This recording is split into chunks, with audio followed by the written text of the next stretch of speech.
Chapter है वो हमने कंप्लीट कर लिया था। ठीक है। अब जैसे व्हाट्सएप पर है ना, कुछ लोगों ने मेरे से मैसेज करके पूछा कि सर नंबर सिस्टम वाले चैप्टर के हमें एमसीक्यूज प्रैक्टिस करने के लिए मिलेंगे। देखिए एज सच आपको ज़रूरत नहीं है। ठीक है, आपको बहुत ज़्यादा ज़रूरत नहीं है एमसीक्यू प्रैक्टिस करने की। जो क्वेश्चंस मैंने कराए हैं उन्हीं क्वेश्चंस को ना अगर आप एक बार फिर से खुद से ही करके देख लेना बिना क्लास को देखें, और अगर आप सही सही आंसर निकाल पा रहे हैं तो इतना ही बहुत है, इससे ज़्यादा करने की ज़रूरत नहीं है। फिर भी अगर ऐसा कभी हुआ कि मेरे को कुछ क्वेश्चंस मिले या मैंने कुछ क्वेश्चंस बनाए जो मुझे लगे कि है ना आप लोगों को प्रैक्टिस के लिए देना चाहिए, तो वो मैं है ना अपने टेलीग्राम चैनल पर आपको दे दूंगा। नाम पता ही है आपको, कंप्यूटर बाय यतेंद्र सर के नाम से है। ठीक है, तो वहां पर है ना वो पीडीएफ आपको मिल जाएगी, उससे आप प्रैक्टिस कर सकते हैं। ठीक है। बाकी एक बात और बता दूं आपको कि आज है ना हमारी लास्ट क्लास है। ठीक है, आज के बाद है ना हमारी इस बैच में क्लास नहीं होगी। ठीक है, और आज हम अपना लास्ट चैप्टर डिस्कस करने जा रहे हैं क्लास में, जिसका नाम है प्रोग्रामिंग लैंग्वेज। ठीक है, तो क्लास को शुरू करने से पहले वही 1 मिनट का है ना जो गाइडेंस आपको देता हूँ फिर दोबारा दोहरा दूं, क्योंकि इसके बाद फिर हमें दोबारा मौका नहीं मिलेगा इस बैच में ये बात बोलने के। देखो वही मेरी 3 स्टेप स्ट्रेटेजी है जिसको फॉलो करने से आपके एग्जाम में फुल में से फुल मार्क्स आएंगे। सबसे पहले मेरी क्लासेस देखो, क्लास को देखिए सुनिए, क्योंकि बिना क्लास को देखे फुल में से फुल मार्क्स नहीं आएंगे, ये बात की गारंटी है। दूसरा मेरा यूट्यूब चैनल है जिसको जरूर सब्सक्राइब कर लो, कंप्यूटर बाय यतेंद्र सर के नाम से है। वहां पर कम्युनिटी वाले सेक्शन में है ना आप क्वेश्चन ट्राई करा करिए, मैं डेली बेसिस पे डालता हूँ। आपको है ना उन क्वेश्चन को ट्राई करने पर यही फीलिंग आएगी कि आप एक मॉक टेस्ट दे रहे हैं। और मेरे YouTube चैनल पर एक प्लेलिस्ट है MCQ practice for all exam, उसमें जितनी भी क्लासेस है वो सब देखिए, क्योंकि वो सब क्वेश्चंस पीवाईक्यू हैं, प्रीवियस ईयर पेपर में आए हुए क्वेश्चंस हैं। ये कर लो। और तीसरा स्टेप है मेरा टेलीग्राम चैनल, जहां पर आपको एमसीक्यूज के लिए, चैप्टर्स के लिए और टॉपिक्स के लिए पीडीएफ फाइल मिल जाएंगी आपको। ठीक है, तो ये 3 स्टेप अगर आप फॉलो करके चलते हैं ना तो डेफिनेटली आपको फायदा मिलेगा, फुल में से फुल मार्क्स भी आएंगे। तो चलिए शुरू करते हैं आज के सेशन को और आज की क्लास को। सबसे पहले नमस्कार सभी को नमस्कार। डेट मैंने डाली दी है 12 दिसंबर 2024 आज की तारीख है, और हम है ना अपना लास्ट चैप्टर डिस्कस करने जा रहे हैं जिसका नाम है प्रोग्रामिंग लैंग्वेज। अब मैं आपको बता दूं कि प्रोग्रामिंग लैंग्वेज ये 2 तरीके से पढ़ा जा सकता है। ठीक है, मैं हेडिंग डाल देता हूं पहले। चैप्टर का नाम है बेटा प्रोग्रामिंग लैंग्वेज।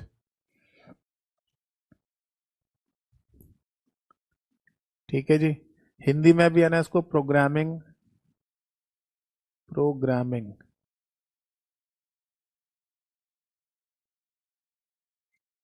भाषा ये कहा जाएगा। ठीक है, और कभी कभी आप है ना प्रोग्रामिंग लैंग्वेज को कहीं कहीं पर कंप्यूटर लैंग्वेज लिखा हुआ भी देख सकते हैं। कंप्यूटर लैंग्वेज लिखा हुआ भी देख सकते हैं, यानी कंप्यूटर की भाषाएं। ठीक है, क्योंकि कई बार हम नोटिस करते हैं कि कहीं पर प्रोग्रामिंग लैंग्वेज शब्द लिखा आ जाता है, कहीं पर कंप्यूटर लैंग्वेज शब्द लिखा आ जाता है। तो आप ऐसा कंफ्यूज मत होइएगा कि प्रोग्रामिंग लैंग्वेज अलग होती है और या कंप्यूटर लैंग्वेज अलग होती है। एक ही बात है, दोनों शब्दों का मीनिंग सेम ही होता है। ठीक है, एक बात और मैं यहाँ पर बोलना चाहूंगा। देखो जब कंप्यूटर लैंग्वेज की बात होती है या प्रोग्रामिंग लैंग्वेज की बात होती है तो इनसे अलग एक लैंग्वेजेस और भी होती हैं। ठीक है, अभी समझाता हूँ। एक बार माइक की बैटरी चेंज कर लो।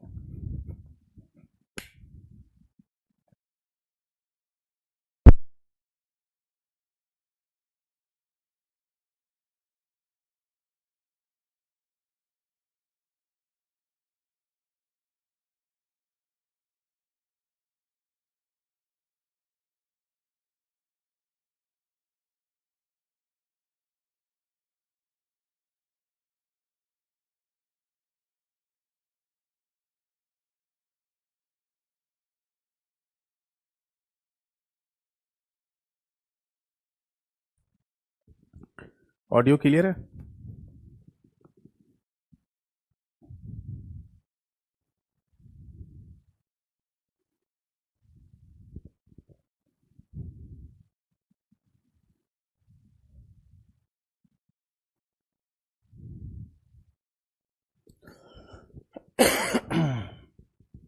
सॉरी।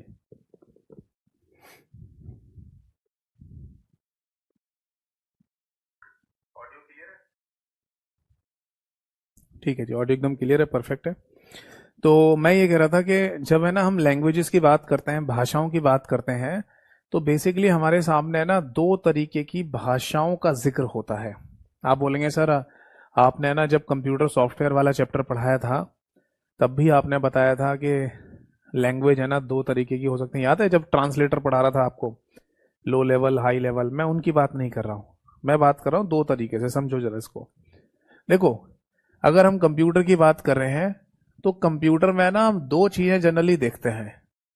पहली चीज होती है सॉफ्टवेयर्स, है ना, जो कि एप्लीकेशन सॉफ्टवेयर भी हो सकते हैं, सिस्टम सॉफ्टवेयर भी हो सकते हैं। तो इन सॉफ्टवेयर्स को बनाने की भाषाएं वो अलग भाषाएं होंगी जिनको हम प्रोग्रामिंग लैंग्वेज के नाम से बोल देते हैं। समझना इस बात को, प्रोग्रामिंग लैंग्वेज इनको बोल देते हैं। अगर उदाहरण की बात की जाए, एग्जाम्पल की बात की जाए, तो सी, C++, ठीक है, जावा, पाइथन, ये सब नाम आपने सुने होंगे, एक्सेट्रा, यानी कि इत्यादि। तो ये सब है ना प्रोग्रामिंग लैंग्वेज कहलाती हैं, प्रोग्रामिंग भाषाएं कहलाती हैं। बट हम कंप्यूटर में एक और चीज भी तो देखते हैं, उन्हें बोलते हैं बेटा वेबसाइट्स, है ना भाई। या तो है ना मैं किसी न किसी सॉफ्टवेयर पर काम कर रहा हूँ कंप्यूटर में, और अगर किसी सॉफ्टवेयर पर नहीं काम कर रहा हूँ तो ऑब्वियस है फिर मैं इंटरनेट चला रहा हूँ, दो ही तो काम होता है। और इंटरनेट चलाने का मतलब है कि मैं कोई ना कोई वेबसाइट देख रहा हूँ, जैसे फेसबुक की वेबसाइट, wikipedia.com की वेबसाइट, है ना, या कोई और भी वेबसाइट। तो इन वेबसाइट को बनाने की जो लैंग्वेजेस होती हैं, वेबसाइट भी भाषाओं का इस्तेमाल करके बनाई जाती हैं, और उन भाषाओं को बेसिकली मार्क अप लैंग्वेज के नाम से बोला जाता है। अब समझे या नहीं? हिंदी में भी इसको मार्क अप ही कहा जाता है, मार्कअप भाषा। या फिर ज्यादा से ज्यादा है ना एक शब्द और इस्तेमाल कर सकते हैं, दैट इज स्क्रिप्टिंग लैंग्वेज।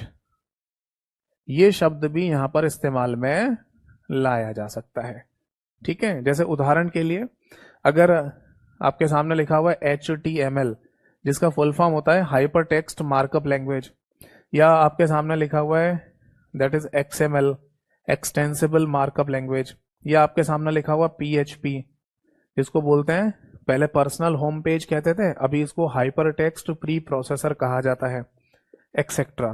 तो ये जो भाषाएं हैं ना, इन भाषाओं को बेसिकली या तो स्क्रिप्टिंग लैंग्वेज या मार्कअप लैंग्वेज के नाम से बोला जा सकता है। जैसे बीते कुछ समय पहले एक पेपर हुआ है स्टेट गवर्नमेंट का, वहां पर यह क्वेश्चन पूछा गया व्हाट इज HTML, ये लिखा हुआ था। अब उस HTML में ये बस इतना ही पूछा, व्हाट इज HTML, ठीक है। और एक ऑप्शन जो सही था वहां लिखा हुआ था स्क्रिप्टिंग लैंग्वेज। तो क्या ये सही आंसर है? हाँ सही है। HTML जैसी भाषाएं, XML जैसी भाषा, या PHP जैसी भाषा की अगर हम बात करें, तो इनका इस्तेमाल वेबसाइट, वेब पेज बनाने के लिए किया जाता है, सॉफ्टवेयर बनाने के लिए नहीं करते। तो उनको स्क्रिप्टिंग लैंग्वेज या मार्कअप लैंग्वेज के नाम से बोल दिया जाता है। तो इसे आप नोट कीजिए, मैं चाहूंगा इसे नोट कीजिए, एक बहुत इंपॉर्टेंट पॉइंट है ये। और अगर आप नोट नहीं कर रहे तो भी कोई दिक्कत वाली बात नहीं है, आपको पता ही है मेरा Telegram channel computer by Yatendra sir के नाम से है, वहां पर आपको ये कंप्लीट एज इट इज लिखा हुआ क्लास PDF मिल जाएगा। तो समझ में आई बात या नहीं? तो एक तो सबसे पहला पॉइंट तो ये ध्यान रखना, ठीक है। अब यहाँ जो सॉफ्टवेयर है ना, ये दोनों तरीके के सॉफ्टवेयर हो सकते हैं, एप्लीकेशन सॉफ्टवेयर भी और सिस्टम सॉफ्टवेयर भी। तो किसी भी तरीके का सॉफ्टवेयर हो, है ना, जैसे एप्लीकेशन सॉफ्टवेयर की बात करूं तो MS ऑफिस, और सिस्टम सॉफ्टवेयर की बात करूं तो विंडोज ऑपरेटिंग सिस्टम। इनमें से कोई भी सॉफ्टवेयर अगर आप बना रहे हैं तो उनमें C++, जावा, पाइथन जैसी लैंग्वेज का ही इस्तेमाल करना पड़ता है। क्लियर है? चलो जी आगे बढ़ते हैं। अब आगे देखिए, जब हम देखो वेबसाइट वाली जो लैंग्वेजेस है ना, इनको डिटेल में तब पढ़ना होता है जब हमारे एग्जाम में वेब डिजाइनिंग या वेब डेवलपमेंट आना हो। तो हर एक एग्जाम में वेब डिजाइनिंग और वेब डेवलपमेंट नहीं पूछा जाता। वो एक अलग बात है कि अगर आप कोई मॉक टेस्ट दे रहे हैं या मान लो कोई क्वेश्चंस वगैरह प्रैक्टिस कर रहे हैं, तो वहां पर कुछ छोटे मोटे क्वेश्चंस आ जाएं वेब डिजाइनिंग के, वेबसाइट वगैरह वाले, तो उनको आप याद रखिए बस दिमाग में। कुछ थोड़ी बहुत नॉलेज है ना, मैंने आपको इंटरनेट वाले चैप्टर में भी बताई होगी, बट वेब डिजाइनिंग या वेब पब्लिशिंग भी इसे कहा जा सकता है। ये आपको पूरा डिटेल में ना तब पढ़ना होता है चैप्टर या टॉपिक जब आपके एग्जाम में ये पूछा जाना हो। ठीक है, तो ये बेसिक फंडामेंटल का पार्ट नहीं होता, इसमें टेक्निकल चीजें आ जाती हैं। तो इसलिए हम अपने इस बैच में तो HTML को या वेब पब्लिशिंग या वेब डिजाइनिंग को डिटेल में नहीं पढ़ेंगे। ठीक है, बस इतना ही ध्यान रखना कि वेबसाइट वेब पेज बनाने वाली भाषाओं को स्क्रिप्टिंग लैंग्वेज या मार्कअप लैंग्वेज के नाम से बोल दिया जाता है। तो हम कौन सी लैंग्वेज के बारे में जानकारी लेंगे? प्रोग्रामिंग लैंग्वेज या कंप्यूटर लैंग्वेज के बारे में। अब यहां पर सबसे पहला पॉइंट आता है कि कंप्यूटर की जितनी भी लैंग्वेजेस हैं, ठीक है, उन मार्कअप लैंग्वेज को छोड़कर, ठीक है, तो उनको दो पार्ट में ब्रेक कर देते हैं। पहला नाम आता है लो लेवल लैंग्वेज, जिसको हिंदी में कहा जाता है निम्न स्तरीय भाषा। निम्न स्तरीय भाषा। और जब निम्न स्तरीय भाषा की बात आएगी तो इसमें बेसिकली दो लैंग्वेजेस के नाम आते हैं। सबसे पहला नाम आता है दैट इज मशीन लैंग्वेज, यानी कि मशीन भाषा। ठीक है, दैट इज मशीन भाषा। और एक लैंग्वेज का जिक्र यहां पर और होगा जिसका नाम है असेंबली लैंग्वेज। अगर आप सभी लोगों ने मेरी जो कंप्यूटर सॉफ्टवेयर वाली क्लास है वो अगर देखी है और उसमें ट्रांसलेटर वाला टॉपिक पढ़ा है तो वहां पर भी मैंने इन चीजों के बारे में जिक्र किया था। ठीक है, और नहीं देखा आपने वो तो कोई नहीं, यहां पर देख लो, यहां समझ लो। एक भाषा और होती है जिसे असेंबली भाषा कहा जाता है। तो इन दोनों ही भाषाओं को केवल कहा जाता है लो लेवल लैंग्वेज। आपसे अगर कहा जाए कि लो लेवल लैंग्वेज में या निम्न स्तरीय भाषा में तीसरा एग्जाम्पल बताइए, तो आंसर है नहीं, कोई एग्जाम्पल नहीं है तीसरा, केवल दो ही एग्जाम्पल होते हैं। ठीक है, एक बात यहां पर मैं और ऐड करना चाहूंगा कि आज के सेशन में, आज की क्लास में जो मैं प्रोग्रामिंग लैंग्वेज का ये जो बेसिक फंडामेंटल कॉन्सेप्ट समझा रहा हूं, ये आपके एक बेसिक एग्जाम के लिए सफिशिएंट है। वरना इन प्रोग्रामिंग भाषाओं को है ना दो तरीके से पढ़ा जा सकता है, या तो बेसिक या फिर टेक्निकल। यानी बेसिक जो मैं पढ़ा रहा हूं, टेक्निकल मतलब हर एक प्रोग्रामिंग लैंग्वेज को अलग से पढ़िए। जैसे आपके एग्जाम में मान लो पाइथन पूछी जानी है तो पाइथन को अलग से पढ़ना पड़ेगा, जिसमें कम से कम 1-1.5 महीने 2 महीने आपको पाइथन ही पढ़नी पड़ेगी। तब जाके है ना आप पूरा प्रॉपर तरीके से पाइथन जैसी भाषा से संबंधित क्वेश्चन के आंसर दे पाएंगे। अब कोई ये भी कह सकता है सर थोड़ा थोड़ा नहीं पढ़ सकते, थोड़ा थोड़ा लिटिल लिटिल निक्की निक्की नहीं पढ़ सकते? नहीं, ये प्रोग्रामिंग भाषाएं बिल्कुल वैसे ही है जैसे कि मैथमेटिक्स होता है ना। प्रोग्रामिंग लैंग्वेज को अगर सिनोनिम के तौर पर कोई शब्द लिखा जाए प्रोग्रामिंग लैंग्वेज के लिए, तो सिनोनिम यानी पर्यायवाची शब्द पता क्या दिया जाएगा? मैथमेटिक्स, गणित। यानी अगर आपके किसी एग्जाम में कोई भी प्रोग्रामिंग लैंग्वेज के क्वेश्चन पूछे जा रहे हैं, कोई प्रोग्राम लिखकर है ना पूछा जा रहा है कि इसका आउटपुट क्या है, कोई थ्योरेटिकल क्वेश्चन भी पूछा जा रहा है, तो इसका मतलब आपको प्रोग्रामिंग लैंग्वेज पूरी पढ़नी पड़ेगी डिटेल में।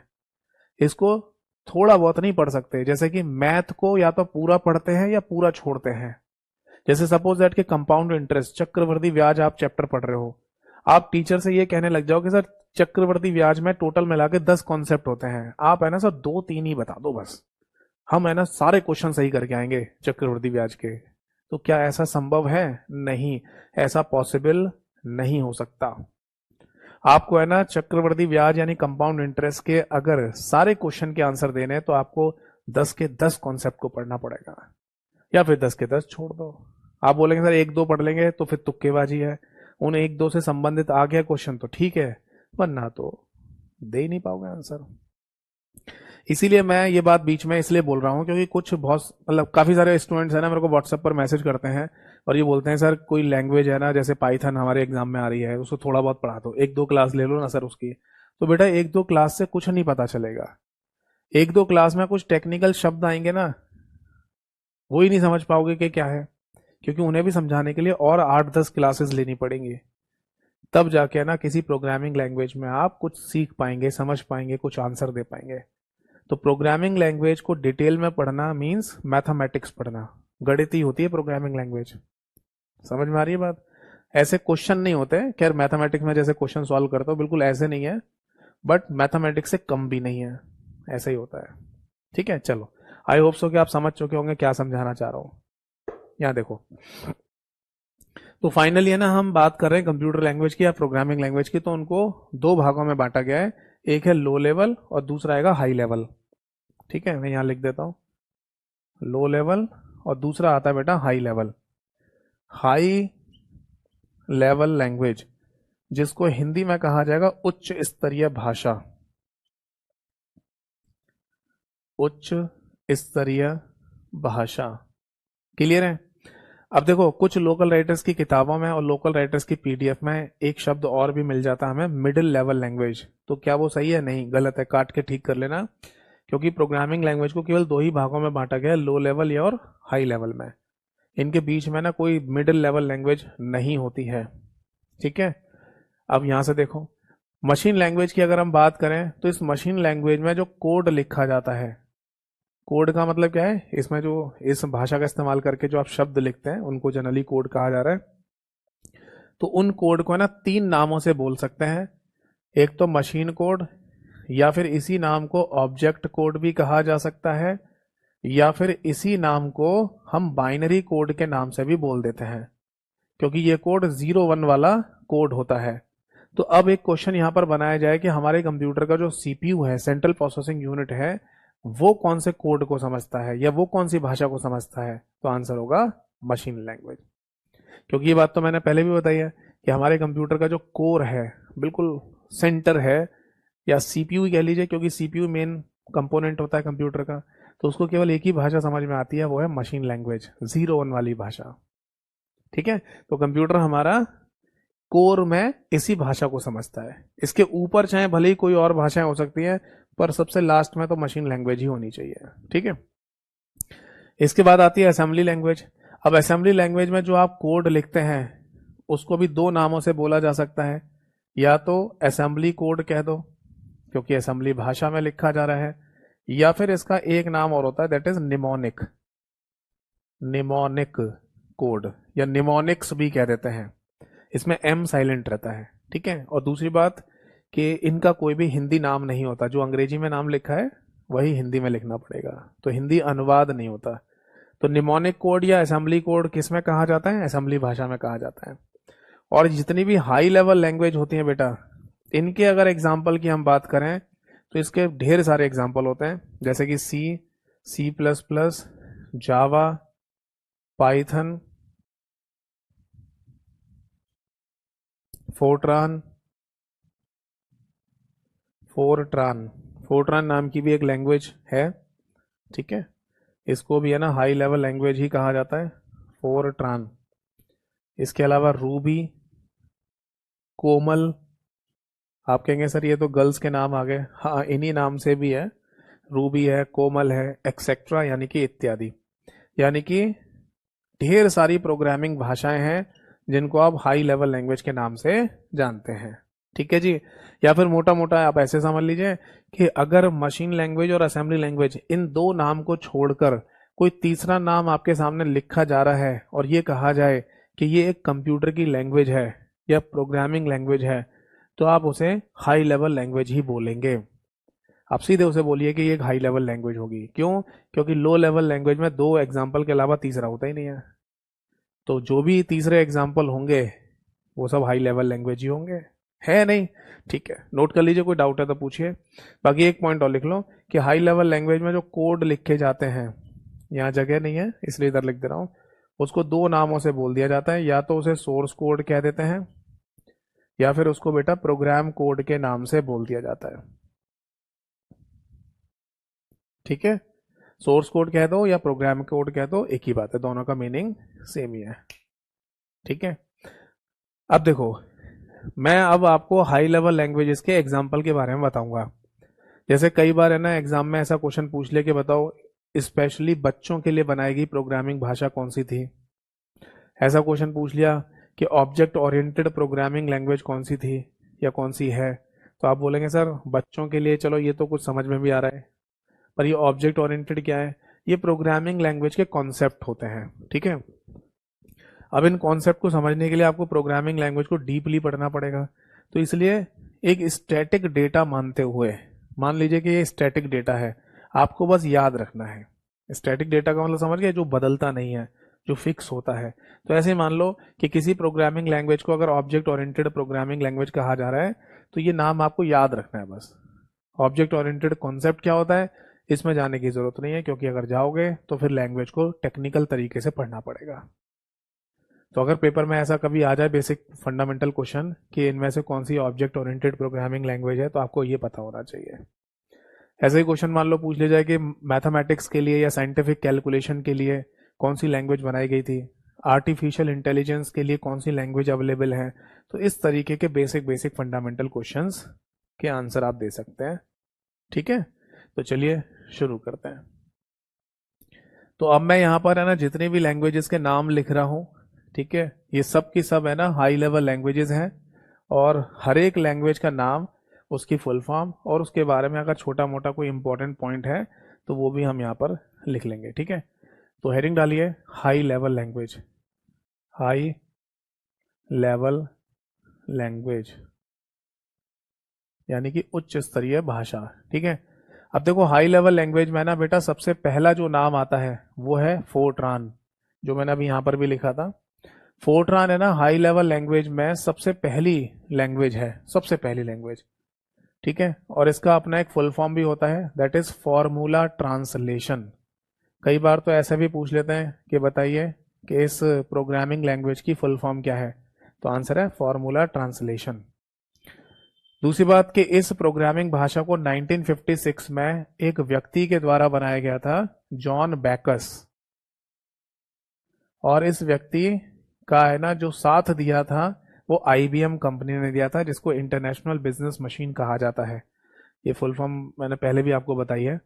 तो इंटरनेशनल बिजनेस मशीन ये नाम है बेसिकली कंपनी का जो अमेरिका में है, और इस कंपनी में रहते हुए या इस कंपनी के साथ मिलकर इस जॉन बेकस नाम के व्यक्ति ने इस प्रोग्रामिंग लैंग्वेज को डेवलप किया था या बनाया था। ठीक है, अब आप बोलेंगे सर ये ईयर और इनके जो डेवलपर के नाम है याद करने हैं। देखो अगर कभी आप इस चैप्टर को पढ़ रहे हैं, रिवाइज कर रहे हैं, तो याद हो जाए तो ठीक है, नहीं हो जाए तो छोड़ भी सकते हो। अगर मैं छोड़ने की कोई बात कहूंगा तो ये ईयर छोड़ देना, कम से कम नाम तो याद कर लेना कि इसका डेवलपर का नाम क्या है। क्योंकि कुछ दिनों पहले एक पेपर हुआ था स्टेट गवर्नमेंट का, जहां पर C++ के डेवलपर का नाम पूछा था C++ का डेवलपर का नाम क्या है, तो आंसर था विजयर्ने स्ट्रॉस्ट्रप। तो ऐसे कम से कम डेवलपर का नाम याद कर लेना। समझ में आ गया?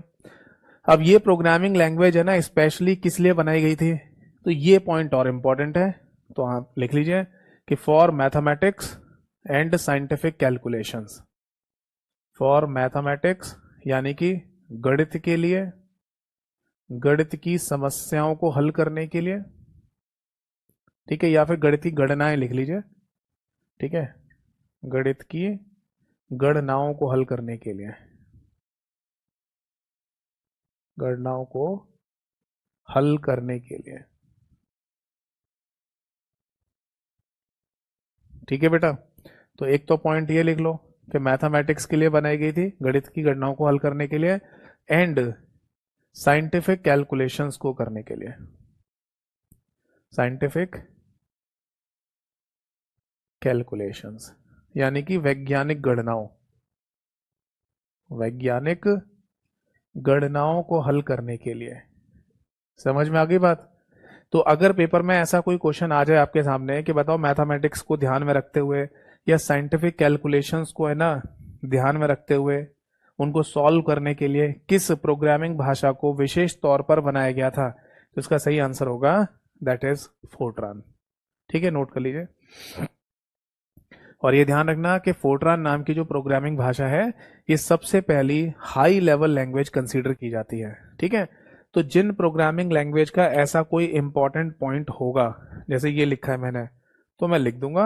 अगर ऐसा कोई इंपॉर्टेंट पॉइंट नहीं है तो उसे नहीं लिखेंगे। ठीक है, जैसे एक प्रोग्रामिंग लैंग्वेज इसके बाद बनी जिसका नाम है एल्गोल। अब एल्गोल नाम की प्रोग्रामिंग भाषा की फुल फॉर्म होती है बेटा एल्गोरिथमिक लैंग्वेज, एल्गोरिथमिक लैंग्वेज। ठीक है, और इसको दो बार बनाया गया था। एक तो पहले ये बनी एल्गोल 58 के नाम से, और ये है ना जॉन बेकस ने ही बनाई थी, यानी इसी व्यक्ति ने जिसने फोर्ट्रान को बनाया। और फिर है ना एक व्यक्ति जिसका नाम था पीटर नॉर, इसने इसमें कुछ चेंजेस या बदलाव किए और फाइनली एल्गोल 60 के नाम से है ना ये प्रोग्रामिंग भाषा फिर दोबारा से बना दी।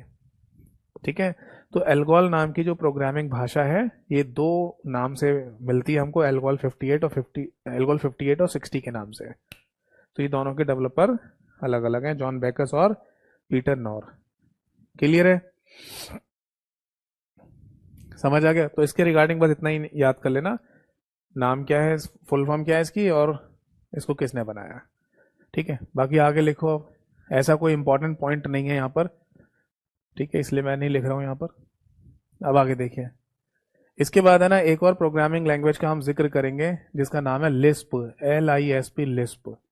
इसकी कोई फुल फॉर्म है? जी हाँ, इसको बोलते हैं list processing language. List processing language, इसको 1958 में ही बनाया था और एक व्यक्ति जिनका नाम है जॉन मैककार्थी, जॉन मैककार्थी। ठीक है, और इस प्रोग्रामिंग लैंग्वेज को स्पेशली डेवलप किया गया था AI एप्लीकेशंस को डेवलप करने के लिए। AI यानी कि आर्टिफिशियल इंटेलिजेंस अभी का नहीं है, जैसे आप आजकल यूट्यूब वगैरह पे ना देखते होंगे AI हर जगह AI शब्द का जिक्र होता है, आर्टिफिशियल इंटेलिजेंस, जिसको हिंदी में कृत्रिम बुद्धिमत्ता कहा जाता है ना।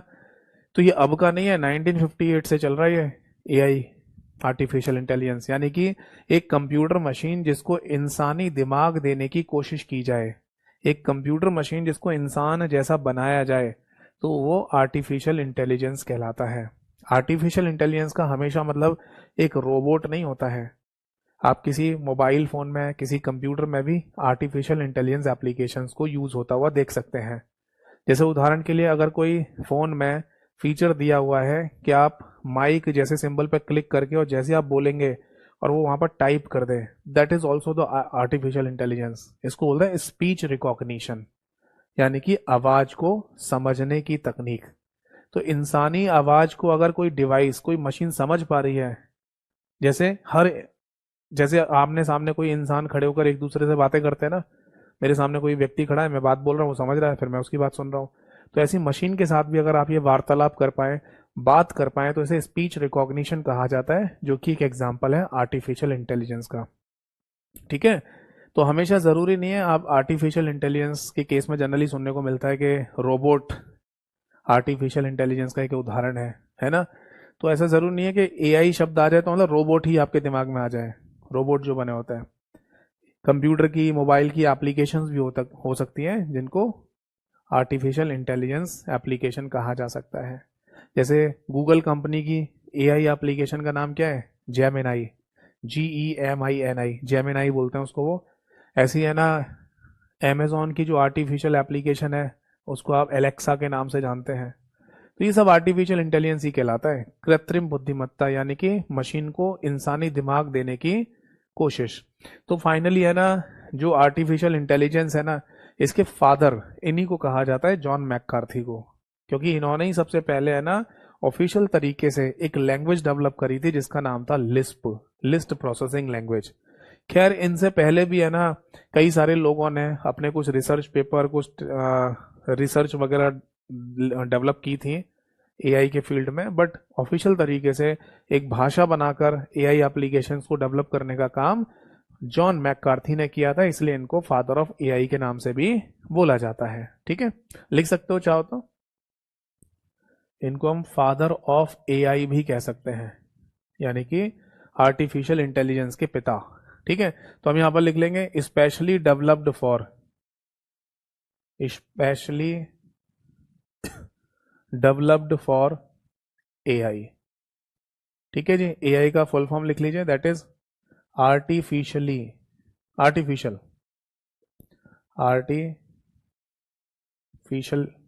इंटेलिजेंस।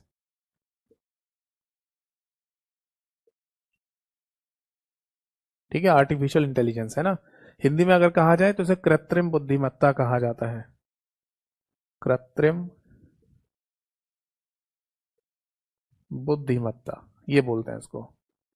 तो अगर मान लो सपोज दैट आपके पेपर में एक क्वेश्चन आ जाए कि बताइए आर्टिफिशियल इंटेलिजेंस के लिए कौन सी प्रोग्रामिंग लैंग्वेज सबसे पहले बनाई गई, किसने बनाई थी, क्या नाम था, तो फिर है ना आप इस क्वेश्चन का आंसर दे सकते हैं। ठीक है, नोट कीजिए।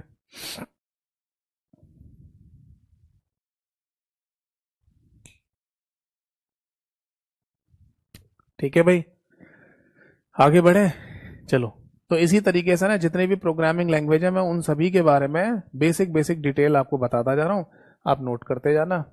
ठीक है, देखो अगली प्रोग्रामिंग लैंग्वेज का नाम आता है कोबोल। इसका फुल फॉर्म है बेटा common business oriented language. Common business oriented language, ये इसका फुल फॉर्म है। और इसको 1959 में ग्रेस हॉपर के द्वारा बनाया गया था। ठीक है, किसके द्वारा? ग्रेस हॉपर के द्वारा। और इस प्रोग्रामिंग लैंग्वेज को स्पेशली डेवलप किया गया था बिजनेस पर्पस एप्लीकेशंस, यानी कि जो व्यापार से संबंधित एप्लीकेशंस होती है ना, पैसे का लेन देन वगैरह जो हो रहा है, तो उस तरीके की एप्लीकेशंस को डेवलप करने के लिए ये लैंग्वेज बनाई गई थी।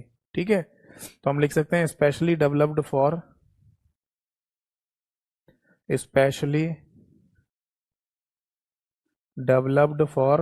Business purpose application, business purpose applications. समझ में आ गया? यानी बस इतना ही लिखा हुआ आ जाए ना कि बिजनेस पर्पस एप्लीकेशन के लिए या किसी फाइनेंशियल एप्लीकेशन के लिए। फाइनेंशियल एप्लीकेशन का मतलब जिस एप्लीकेशन के थ्रू पैसे का लेन देन का हिसाब रखा जा सके। जैसे आजकल है ना जीएसटी वाली एप्लीकेशन काफ़ी बन गई हैं।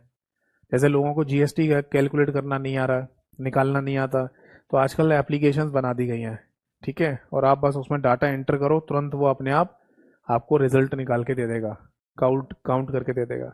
तो ऐसे बिजनेस पर्पस जो एप्लीकेशंस होती है ना, उनके लिए बनाई गई थी कोबोल नाम की भाषा 1959 में। समझ में आ गया सभी को? तो ये आपको ऐसे नोट कर लेना है। ठीक है, चलो। अब इसके बाद है ना अगली एक और प्रोग्रामिंग लैंग्वेज का हम जिक्र करते हैं, जिसको नाम दिया गया है पायलट।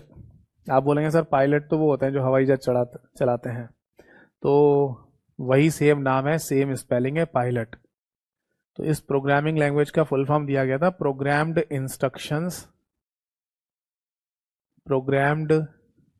इंस्ट्रक्शंस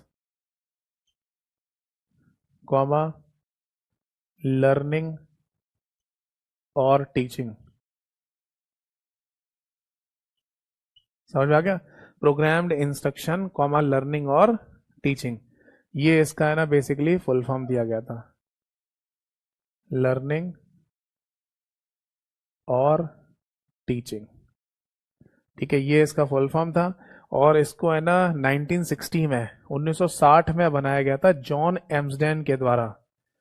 एक व्यक्ति जिनका नाम है जॉन एम्सडेन, इनके द्वारा इसको बनाया गया था। अब इस प्रोग्रामिंग लैंग्वेज के लिए ना एक इम्पॉर्टेंट शब्द इस्तेमाल किया जाता है, और वो ये है कि इसको ऑटोमेटिक लर्निंग टेस्ट के लिए बनाया गया था। हम यहाँ लिख सकते हैं स्पेशली डेवलप्ड फॉर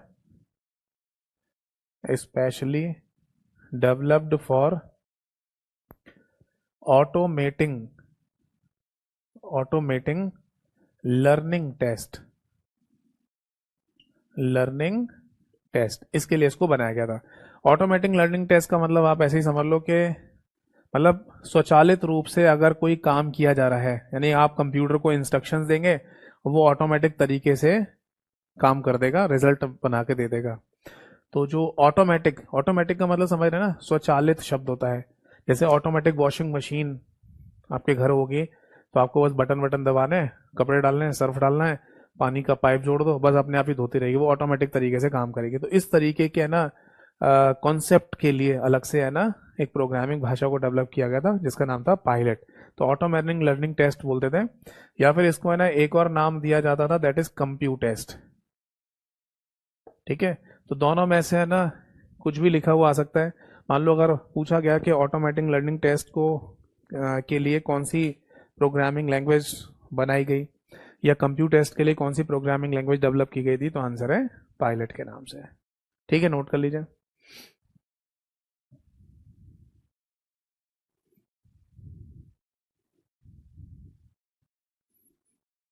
देखो इनका कोई हिंदी नहीं होता, ठीक है। अब ज़्यादा से ज़्यादा अगर कोई हिंदी लिखना भी होगा तो इसी का लिख सकते हैं, बस इतना, स्पेशली डेवलप फॉर, यानी कि विशेष रूप से बनाई गई,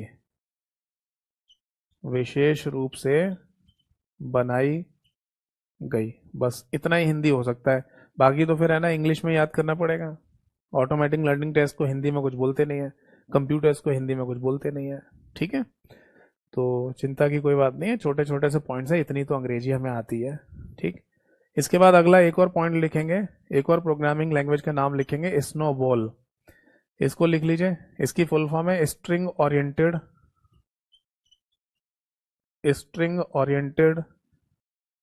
and symbolic language, and symbolic language, ये इसका फुल फॉर्म है, ठीक है। इसको 1962 में, यानी कि 1962 में दो व्यक्तियों के द्वारा बनाया गया था, जिनके नाम थे ग्रिसवॉल्ड और इवोन पॉलिस्की, ठीक है, इवोन लिख लो केवल। तो ग्रिसवॉल्ड और इवोन दो व्यक्तियों ने मिलकर ना इसको बनाया था। इसको string oriented and symbolic language के नाम से बोलते हैं। बाकी इसको टेक्स्ट स्ट्रिंग ओरिएंटेड लैंग्वेज के नाम से भी जाना जाता है, टेक्स्ट स्ट्रिंग ओरिएंटेड लैंग्वेज, ठीक है। ये इसका एक दूसरा नाम है, ऐसा समझ लीजिए, के नाम से भी जाना जाता है, ठीक है जी। तो ये पॉइंट है ना, आप यहाँ पर नोट कर लीजिए। तो अगर है ना स्नोबॉल की फुल फॉर्म पूछी जाए तो आंसर हो जाएगा string oriented and symbolic language, 1962 में बनी, और इसको स्पेशली डेवलप किया गया था, मतलब इसको दूसरे नाम से जाना जाता है, और वो नाम है टेक्स्ट स्ट्रिंग ओरिएंटेड लैंग्वेज, ठीक है। इसके बाद है ना एक लैंग्वेज का नाम लिखिए, दैट इज बेसिक, ठीक है। बेसिक नाम की प्रोग्रामिंग भाषा की जो फुल फॉर्म है उसको लिखवाने से पहले मैं आपको है ना एक छोटा सा पॉइंट बताना चाहूंगा यहाँ पर। देखो एक्चुअली क्या था, अमेरिका में आपको पता ही है एक यूनिवर्सिटी है, कैलिफोर्निया यूनिवर्सिटी। तो उस कैलिफोर्निया यूनिवर्सिटी में दो प्रोफेसर थे, एक का नाम था थॉमस एंजिन कज और एक का नाम था जॉन जॉर्ज कैमिनी, ठीक है। जॉन जॉर्ज कैमिनी और थॉमस एंजिन कज, ये बेसिकली दो व्यक्तियों के नाम थे, और ये दोनों व्यक्ति प्रोफेसर थे कैलिफोर्निया यूनिवर्सिटी के, ठीक है। तो इन दोनों प्रोफेसर्स ने बेसिकली ये सोचा था कि अगर कोई स्टूडेंट है, ठीक है, कोई व्यक्ति है कह लो या स्टूडेंट कह लो, और वो अगर है ना प्रोग्रामिंग लैंग्वेज पर काम करना चाहता है या उसे सीखना चाहता है, तो पहले ना एक बेसिक प्रोग्रामिंग लैंग्वेज सीखे। वो सीधे ना फोर्ट्रान ना सीखे, सीधे स्नोबॉल ना सीखे, सीधे पायलट पर काम ना करे, सीधे एल्गोल को ना सीखे, वो एक बेसिक फंडामेंटल प्रोग्रामिंग लैंग्वेज को सीखे, तब जाके फिर वो किसी और लैंग्वेज को सीखे और उस पर काम करे। यानी मोटे मोटे तौर पर समझ लो कि पहले आसान भाषा को समझो, फिर उसके बाद कठिन भाषा की तरफ आप जा सकते हैं। तो उन दोनों प्रोफेसर्स ने मिलकर एक लैंग्वेज ही बना दी, जिसका नाम ही उन्होंने बेसिक रख दिया। तो उनसे पूछा गया फुल फॉर्म क्या है इसकी, तो उन्होंने नाम दिया बिगिनर्स। क्या नाम दिया, बिगिनर्स। बिगिनर किसे कहा जाता है, नौ सिखिए को, यानी कि जो सीख रहे होते हैं उनको बिगिनर्स कहा जाता है। तो beginners all purpose, beginners all purpose symbolic instruction code, symbolic instruction code के नाम से इसको बोल दिया जाता है। तो बीते कुछ समय पहले एक पेपर हुआ है जहां पर ये बेसिक की फुल फॉर्म भी पूछी गई, ठीक है, एग्जाम में। तो ये फुल फॉर्म भी है ना आपको याद रखनी है। तो इसको beginners all purpose symbolic instruction code के नाम से बोला जाता है। इसको 1964 में, यानी कि 1964 में डेवलप किया गया था। नाम क्या थे, थॉमस एंजीन Kurtz, KUTZ, and John George Kemeny, John George Kemeny. तो ये बेसिकली दो प्रोफेसर्स थे यूनिवर्सिटी ऑफ कैलिफोर्निया के। लिखना चाहें तो लिख लो, professors of University of California, California, ठीक है जी। और इन दोनों प्रोफेसर्स ने मिलकर ना प्रोग्रामिंग लैंग्वेज बना दी जिसका नाम था बेसिक। समझ में आ गया। तो इसमें बहुत कुछ लिखने की जरूरत तो नहीं है, केवल इतना ही दिमाग में रखना बस कि स्टूडेंट्स के लिए, स्पेशली स्टूडेंट्स के लिए जो प्रोग्रामिंग लैंग्वेज सीखना चाहते हैं, उनके लिए ये लैंग्वेज को डेवलप किया गया था। समझ में आ गया? चलो, अब इसके बाद है ना एक और प्रोग्रामिंग लैंग्वेज का नाम लिखिए जिसका नाम है BCPL। इसका फुल फॉर्म क्या है? इसको बोलते हैं basic combined programming language. Basic combined programming language, ये इसकी फुल फॉर्म है। ठीक है बेटा। और इसको 1966 में, 1966 में बनाया गया था मार्टिन रिचर्ड नाम के व्यक्ति के द्वारा। Martin Richard. ठीक है। बाकी इसके रिगार्डिंग बहुत कोई इंपॉर्टेंट पॉइंट नहीं है, तो केवल इतना याद रखना कि इसकी फुल फॉर्म क्या है। ठीक है। बाकी ज्यादा से ज्यादा अगर आपको याद रखना भी है तो इसको एक और नाम से भी बोला जाता है, वो लिख लो। एक नाम और है स्ट्रक्चरल प्रोग्रामिंग लैंग्वेज। बेसिकली है ना, ये कॉन्सेप्ट होता है प्रोग्रामिंग भाषाओं में, एक कॉन्सेप्ट होता है जिसे स्ट्रक्चरल बोलते हैं। स्ट्रक्चरल प्रोग्रामिंग लैंग्वेज भी कहा जाता है। तो ये आप लिख सकते हैं। जैसे ना आपने सी प्रोग्रामिंग भाषा का नाम सुना है। सी एक प्रोग्रामिंग भाषा है और उसको भी स्ट्रक्चरल प्रोग्रामिंग लैंग्वेज कहते हैं। तो आप ऐसा कह सकते हैं कि ये कॉन्सेप्ट है जिसके एग्जाम्पल होते हैं, जैसे कि BCPL, जैसे कि सी प्रोग्रामिंग भाषा। ठीक है। अब अगला लिखो नेक्स्ट।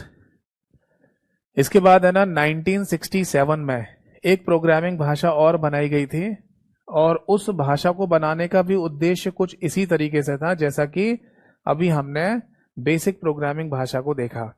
यानी कि यूनिवर्सिटी ऑफ कैलिफोर्निया के प्रोफेसर्स ने स्टूडेंट्स के लिए बनाई थी। अब एक प्रोग्रामिंग भाषा बनी जिसका नाम है लोगो, LOGO। इस लोगो नाम की प्रोग्रामिंग भाषा को स्पेशली बनाया गया था बच्चों के लिए। ठीक है ना, मतलब छोटे छोटे बच्चों को भी है ना प्रोग्रामिंग लैंग्वेज सिखाई जानी चाहिए। अब जैसे हो सकता है आप में से बहुत सारे लोग ऐसे होंगे जिन्होंने अपनी 12वीं तक यानी 12th तक कंप्यूटर ही नहीं पढ़ा होगा। हो सकता है कुछ लोग ऐसे भी होंगे जिन्होंने ग्रेजुएशन तक भी कंप्यूटर नहीं पढ़ा हो, अब एग्जाम के लिए पढ़ना पड़ रहा है ना। आप में से बहुत सारे लोग होंगे जिन्होंने आज तक किसी प्रोग्रामिंग लैंग्वेज के बारे में कुछ भी पढ़ा ही नहीं होगा, हो सकता है ना। बट CBSE और ICSE बोर्ड जो होता है, उनमें कहीं कहीं, उनमें भी हर जगह नहीं, कहीं कहीं पर है ना प्रोग्रामिंग लैंग्वेज 5वीं 6वीं क्लास में ही सिखाना शुरू कर देता है, हर जगह पर नहीं। क्योंकि मेरे कुछ जानने वाले हैं, वो CBSE ICSE बोर्ड से पढ़े हुए हैं, उन्होंने बताया है कि हमको 5वीं 6वीं क्लास में ही है ना प्रोग्रामिंग लैंग्वेज सिखाना शुरू कर दिया था, और उसका नाम था लोगो। तो 5वीं 6वीं क्लास का बच्चा लोगो जैसी प्रोग्रामिंग लैंग्वेज का यूज कैसे करेगा, क्या करेगा? तो इस लैंग्वेज के थ्रू है ना छोटे छोटे ग्राफिक्स टाइप के बन जाते हैं, इमेज टाइप की बन जाती है, छोटे छोटे कोड लिखकर या छोटे छोटे है ना टूल्स का इस्तेमाल करके इमेज जैसी बन जाती है। तो यहीं से शुरुआत होती है सिखाने की। तो इस प्रोग्रामिंग लैंग्वेज को स्पेशली बनाया गया था बच्चों के लिए, तो इसका नाम ऐसे ही पड़ गया कि बच्चों के लिए बनाई गई प्रोग्रामिंग भाषा कौन सी है, तो आंसर है लोगो। तो इसका नाम दिया गया logic oriented, logic oriented, graphics oriented, graphics oriented. ठीक है बेटा। इसके इसके बारे में लिख लो, 1967 में बनाई गई थी ये, और इसको बनाया गया था दो व्यक्तियों के द्वारा, सेमोर, सेमोर 1967 में बनाई गई थी सेमोर, और एक व्यक्ति का नाम और था ग्रिजवॉल्ड, और इवोन तो पहले हो गया है ना। चलो मुझे याद आ जाएगा तो मैं लिख दूंगा, फिलहाल है ना अभी आप यहाँ पर लिख लो कि सेमोर नाम के व्यक्ति के द्वारा ना इस प्रोग्रामिंग भाषा को बनाया गया था, और दूसरे व्यक्ति का नाम है ना,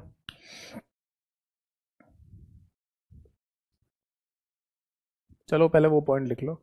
सेमोर ने बनाया था और इसको बोला जाता है स्पेशली डेवलप्ड फॉर चिल्ड्रन, ये पॉइंट लिख लो जब तक, स्पेशली डेवलप्ड फॉर चिल्ड्रन, है ना। तो अगर पेपर में कभी ऐसा पूछा जाना हुआ कि है ना बच्चों के लिए बनाएगी प्रोग्रामिंग भाषा कौन सी है, तो आंसर हो जाएगा लोगो। ऐसे ही पूछते हैं इसके लिए, बच्चों के लिए बनाई गई भाषा। क्लियर है जी सभी को? ठीक है। हाँ, बॉब रो नाम था एक व्यक्ति का, बॉब रो।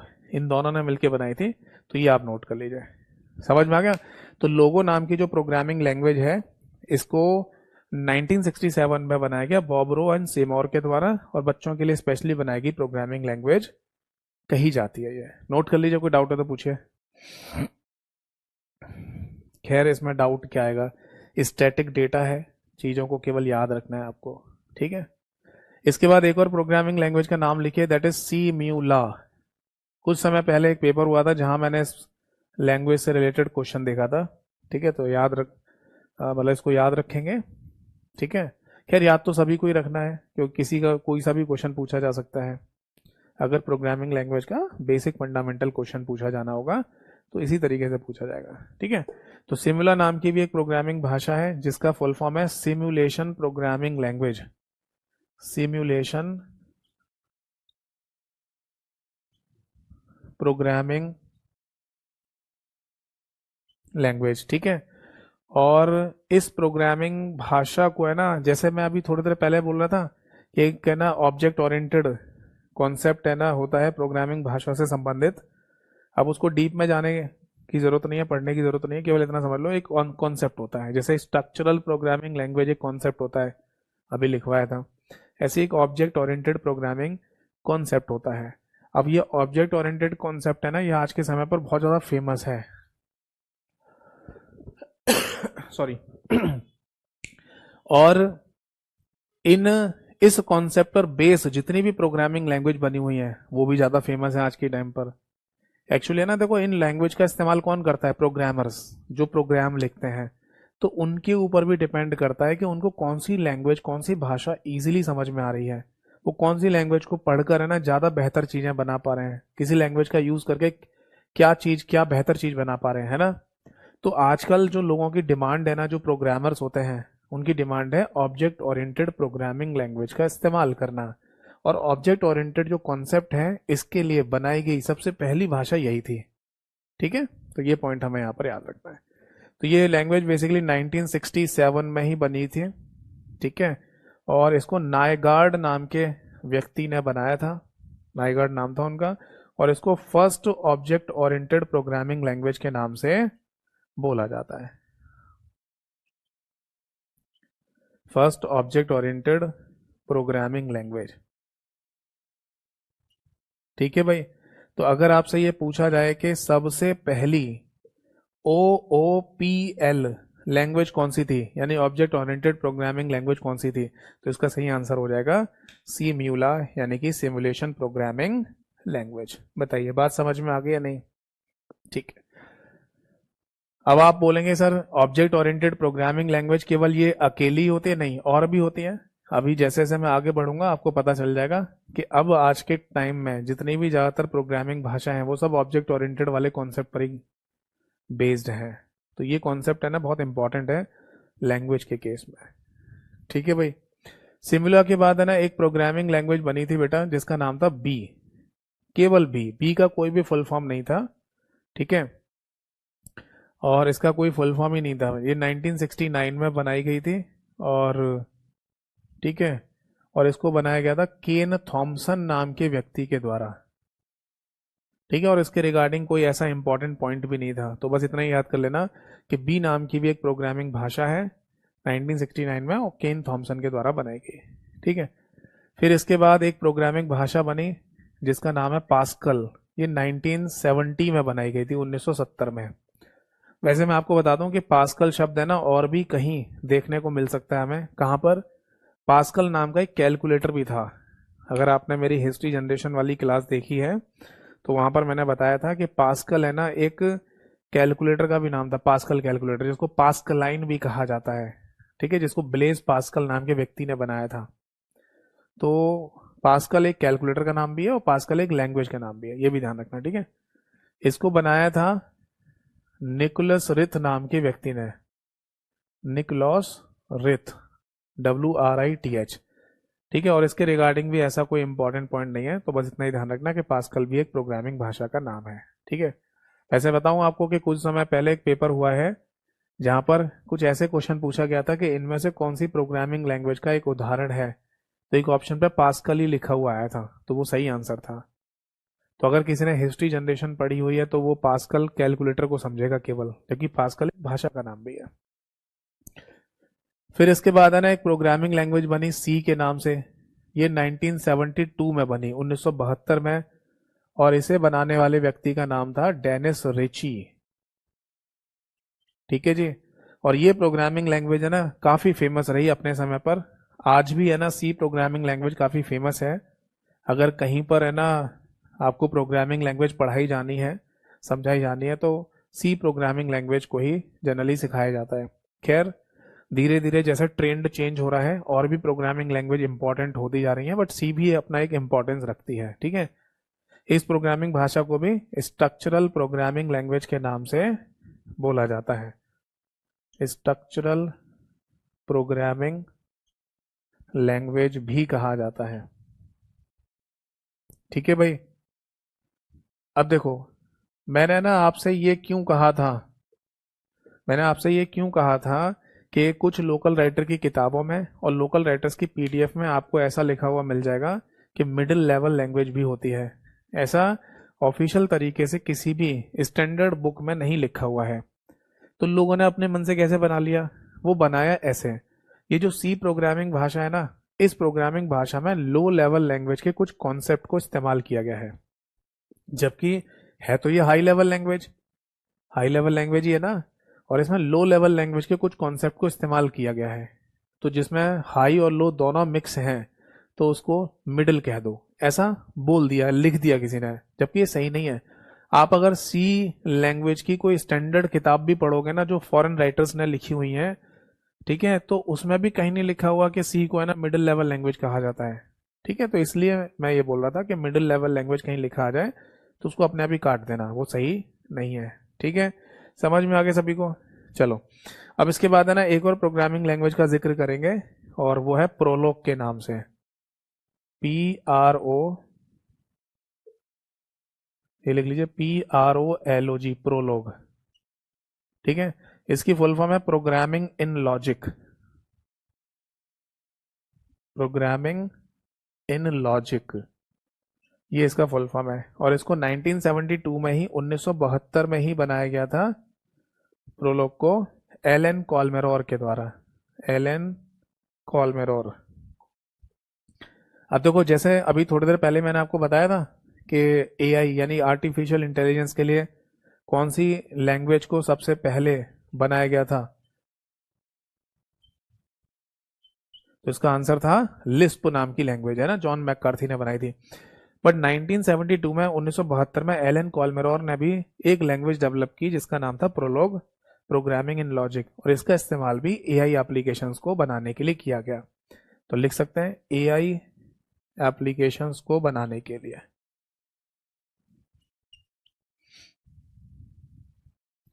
एआई एप्लीकेशंस को बनाने के लिए। ठीक है, अब देखो इसका बनाने के लिए, अब इसका मतलब बिल्कुल ये नहीं है कि आप ये सोचने लगो कि एआई एप्लीकेशन अगर कोई डेवलप की जानी है, आर्टिफिशियल इंटेलिजेंस एप्लीकेशन, तो केवल प्रोलॉग और लिस्प यही दो एग्जाम्पल होंगे, ऐसा जरूरी नहीं है। और भी जो आज के समय पे प्रोग्रामिंग लैंग्वेज लोग यूज करते हैं, जैसे पाइथन का नाम आपने सुना होगा, तो ये भी लैंग्वेज है ना एआई एप्लीकेशंस को डेवलप करने के लिए यूज की जा सकती है। बट इनको स्पेशली है ना इसी काम के लिए बनाया गया था, समझ में आ रहा है, स्पेशली इसी काम के लिए इसको बनाया गया था, इसलिए ना ये हमने यहाँ पर लिखा है कि एआई एप्लीकेशन को बनाने के लिए डेवलप हुई थी। चाहो तो ये शब्द भी लिख लो, स्पेशली, क्योंकि और जो प्रोग्रामिंग लैंग्वेज आज के समय यूज की जा रही हैं उनका इस्तेमाल नॉर्मल तरीके के सॉफ्टवेयर्स को बनाने के लिए भी किया जाता है, और एआई वाले सॉफ्टवेयर्स बनाने के लिए भी किया जा रहा है। ठीक है, चलो, अब इसके बाद एक और प्रोग्रामिंग लैंग्वेज का नाम लिखिए, दैट इज कोमल। कोमल नाम की प्रोग्रामिंग लैंग्वेज की फुल फॉर्म है common algorithmic language, common algorithmic language, ये इसकी फुल फॉर्म है। ठीक है, जैसे कि कोमल है ना, लड़की का नाम आपको है ना यहाँ पर लग रहा होगा, है ना, बट कोमल अगर किसी लड़की का नाम है तो उसकी स्पेलिंग में के होता है, सी नहीं होता, पर यहाँ पर सी है, पर बोला वही जाएगा कोमल। ठीक, इसको 1973 में बनाया गया था, 1973 में, और बेनेडिक्ट नाम के व्यक्ति के द्वारा, बेनेडिक्ट। ठीक है, तो बस इतना ही काफ़ी है, इसके रिगार्डिंग ऐसा कोई इंपॉर्टेंट पॉइंट हमें नहीं मिलता है, तो ये बस इसकी फुल फॉर्म याद रखना और इसके डेवलपर का नाम याद रखना। ठीक है, इसके बाद एक प्रोग्रामिंग लैंग्वेज का जिक्र होता है सी प्लस प्लस। ठीक है, और मैंने जैसा कि कहा कि कुछ समय पहले एक पेपर में भी ये क्वेश्चन पूछा गया कि सी प्लस प्लस का डेवलपर का नाम क्या है। ठीक, तो सी प्लस प्लस, पहले बात तो इसका कोई भी है ना फुल फॉर्म नहीं है, इसको सी प्लस प्लस ही कहा जाता है। ये 1983 में डेवलप की गई थी और जिसने बनाया उसका नाम था विजयर्ने स्ट्रॉस्ट्रप, स्ट्रॉस्ट्रप, विजयर्ने स्ट्रॉस्ट्रप। ठीक है, और इस प्रोग्रामिंग भाषा को पार्शली, एक शब्द यहां पर इस्तेमाल करते हैं, पार्शली। पार्शली शब्द को हिंदी में कहा जाता है आंशिक रूप से। आंशिक रूप से मतलब थोड़ा, सारा नहीं, कुछ थोड़ा। थोड़ा कॉन्सेप्ट है इसके अंदर ऑब्जेक्ट ओरिएंटेशन वाला, जो अभी मैं आपको बता रहा था, तो इसे partially object oriented programming language के नाम से बोल दिया जाता है।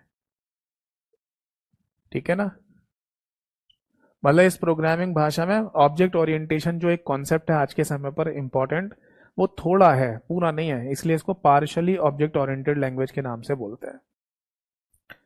नोट कर लीजिए।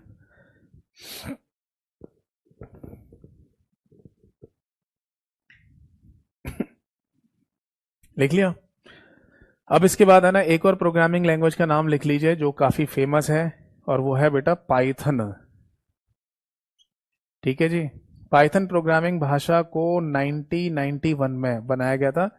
अच्छा, इनकी कोई वो नहीं है फुल फॉर्म, जैसे पाइथन है उसकी भी कोई अपनी फुल फॉर्म नहीं है, और उसको 1991 में बनाया गया था। नाम था ग्वादो, ग्वादो वॉन रॉसम नाम के व्यक्ति ने इसको डेवलप किया था, बनाया था, और इस प्रोग्रामिंग लैंग्वेज को भी ऑब्जेक्ट ओरिएंटेड प्रोग्रामिंग लैंग्वेज कहा जाता है। तो बस इसको लिख लीजिए, ऑब्जेक्ट ओरिएंटेड प्रोग्रामिंग लैंग्वेज बोलते हैं।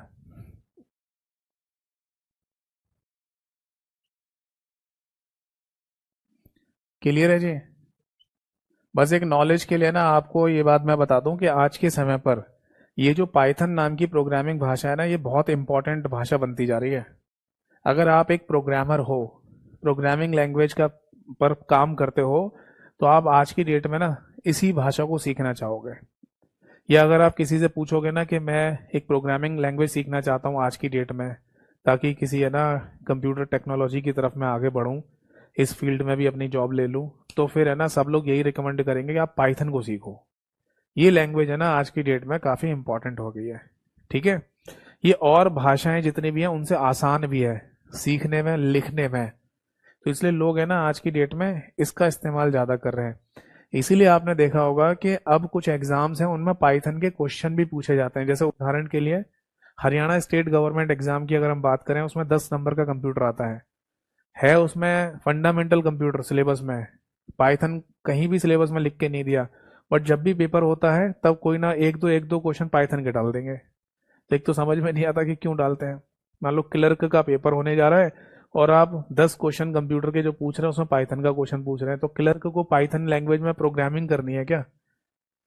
तो पहली बात तो ऐसे नहीं डालना चाहिए।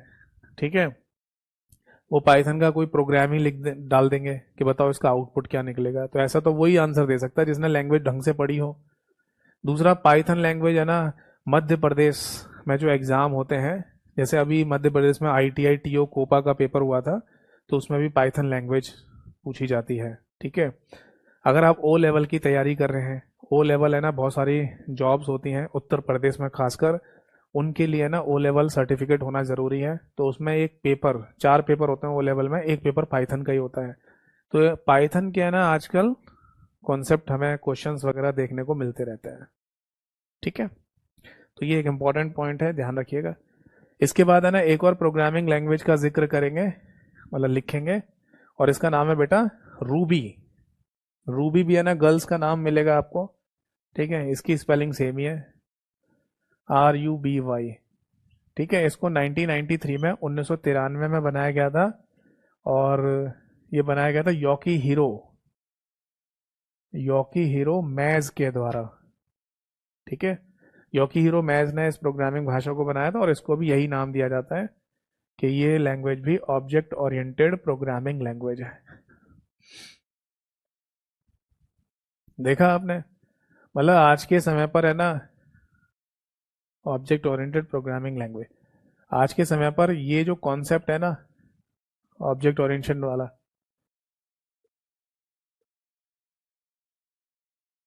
कहा जाता है। तो ये एक इम्पॉर्टेंट पॉइंट बनता जा रहा है। ठीक है, और इस पॉइंट के लिए बेसिकली कॉन्सेप्ट होता है, मैं आपको यहाँ लिखकर बताना चाहूंगा कि OOPS बोलते हैं, ऑब्जेक्ट ओरिएंटेड प्रोग्रामिंग सिस्टम कहा जाता है इस कॉन्सेप्ट को, object oriented programming system concept. और इसके लिए जितनी भी लैंग्वेज डेवलप की गई हैं उनको OOPL कह देते हैं, यानी ऑब्जेक्ट ओरिएंटेड प्रोग्रामिंग लैंग्वेज। जिसमें सबसे पहली लैंग्वेज बनी थी सिमिला, फिर आपने देखा पाइथन है, थोड़ा बहुत C++ के अंदर भी है, रूबी भी ऑब्जेक्ट ओरिएंटेड है, और एक जावा, ये नाम भी आपने सुना होगा, जावा भी एक प्रोग्रामिंग भाषा का नाम है। ठीक है जी, इसको बनाया गया था 1995 में, और जेम्स गॉसलिंग के द्वारा, जेम्स गॉसलिंग नाम के व्यक्ति के द्वारा। ठीक है, और इस प्रोग्रामिंग भाषा को fully object oriented programming language के नाम से बोल दिया जाता है, ऑब्जेक्ट ओरिएंटेड प्रोग्रामिंग लैंग्वेज। ठीक है, तो आप बोलेंगे सर ये ऑब्जेक्ट ओरिएंटेड प्रोग्रामिंग लैंग्वेज है, और वो भी fully object oriented programming language है, तो लोग इसका इस्तेमाल ज़्यादा नहीं करते या ज़्यादा नहीं करेंगे? हाँ, इसका भी इस्तेमाल करते हैं। यानी कि जावा जो प्रोग्रामिंग भाषा है उसका लोग भी आज की डेट में बहुत ज़्यादा इस्तेमाल करते हैं सॉफ्टवेयर्स वगैरह, एप्लीकेशंस वगैरह बनाने के लिए। बट अगर कंपैरेटिवली बात की जाए कि आपको जावा लैंग्वेज के प्रोग्राम लिखने हैं या पाइथन के प्रोग्राम लिखने हैं, तो जो प्रोग्रामर्स होते हैं ना वो पाइथन को प्रेफर करता है, क्योंकि इसको समझना और इसके प्रोग्राम को लिखना बहुत आसान होता है एज कम्पेयर टू जावा के प्रोग्राम लिखना, वो टफ होते हैं। पर जिनको जावा पे काम करना आता है वो जावा पे भी करते हैं। ठीक है, तो बस इतना ही काफ़ी है आज की क्लास में, इतना ही हमें लिखना था, इतना ही डिस्कस करना था। ठीक है, तो जितनी भी इम्पोर्टेंट प्रोग्रामिंग भाषाएं हो सकती थी उन सभी के बारे में मैंने आपको लिखवा दिया है। वैसे होती तो और भी हैं, ठीक है, बाकी सबके बारे में ना जब भी क्वेश्चन हमारे सामने आता रहेगा तो हम उनके बारे में जानते रहेंगे। ठीक है, वैसे मोस्टली जितनी भी लैंग्वेज है उनके बारे में मैंने आपको लिखवा दिया है। तो बेटा आज की क्लास, आज का सेशन, हमारा बैच यहीं पर समाप्त होता है। ठीक है, बहुत एक लंबा समय हमने व्यतीत किया इस बैच में, और कुछ है ना, ये थोड़ा सा लंबा मुझे लग रहा है, ज़्यादा हो गया होगा, है ना? क्यों, ये भी मैं बताऊंगा अभी। जैसे कि मैं अभी देखता हूँ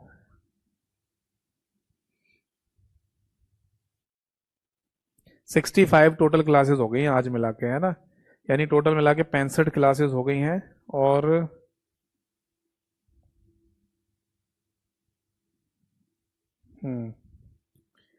अगस्त में शुरू हुआ था ये, है ना? वो भी मिड अगस्त में, तो सितंबर, अक्टूबर, नवंबर, ठीक है, 3 महीने तो ये हो गए, और दिसंबर, है ना?